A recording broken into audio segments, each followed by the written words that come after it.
actually, it feels really good to get an applause in this stadium. It's never happened. I mean, honestly, who needs Tim McGraw when you got Charles Billingsley?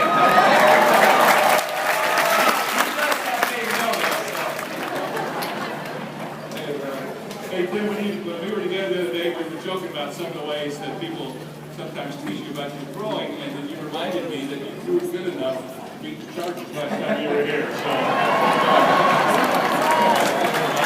So we're all humbled again. We're back ready to talk again.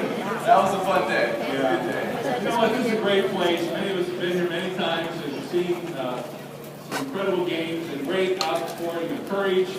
And here we are today on Father's Day to talk about how wonderful it is as men and men of God to be courageous in this world today. And I know you've had a great example in your own family. In fact, I talked to your dad on the phone this week and tried to coax him into coming down here for Father's Day, but he's busy preaching the gospel somewhere else. He is. Him and my mom are speaking at some church in some part of the country, so they're off doing their thing. And it was funny, before I even woke up this morning, I wanted to send him a Happy Father's Day text, and he had already sent me one, Happy Son text. And so, I am very blessed to have a great role model. Yeah. What are some of the more important lessons that you learned from your dad? Well, so much as a young boy and growing up, you think that it's about what your dad's going to instill in you, what your dad's going to tell you, how your dad's going to talk to you. And for me, it wasn't about any of those things. For me, it was about watching my dad.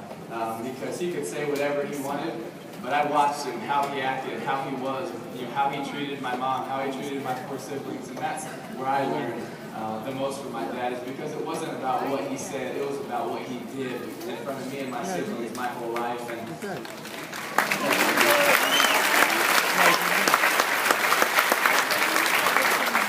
I remember one time when I was 8 years old, and my dad would leave every summer for 5 weeks and go to the Philippines. And so he left, and he came back, and me and my brothers, my mom, met him at the airport. We were so excited to see my dad.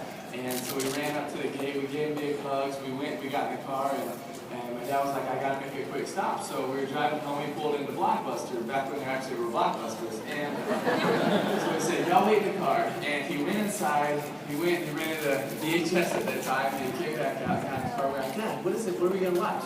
He was like, just wait, I'll tell you when we get home. So we went home, and he sat me and my two brothers down on the couch.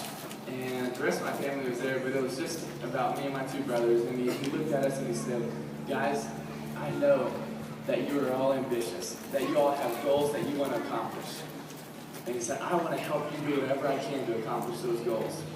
He said, I promise you, if you have love for what you do, like the man in this movie, if you have passion for what you want to accomplish, like the man in this movie, and you're willing to sacrifice as much as the man in this movie was willing to sacrifice, I promise you're going to be successful. And he went on to play the movie Braveheart. And it might have been a little much for an 8-year-old, I'll give you that. But ever since then, that was my favorite movie, and it had the biggest impact on my life. Because every time I go to practice from then on out, I always think about what my dad said to me. Do I really love what I'm doing? Am I passionate about it? And am I willing to sacrifice more than everybody else is willing to sacrifice? Because those three things are very easy to say, they're very hard to do. Do you really love what you do? Are you passionate about it? Passion isn't something that comes and goes. Passion is something that comes from deep down. Are you really passionate about it? And are you willing to sacrifice?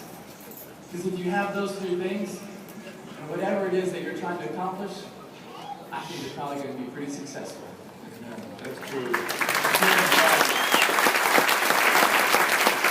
Part of what we're trying to do today is counteract the idea that many people have that if you're a Christian and you're a man, that you can't really be a man. Maybe not even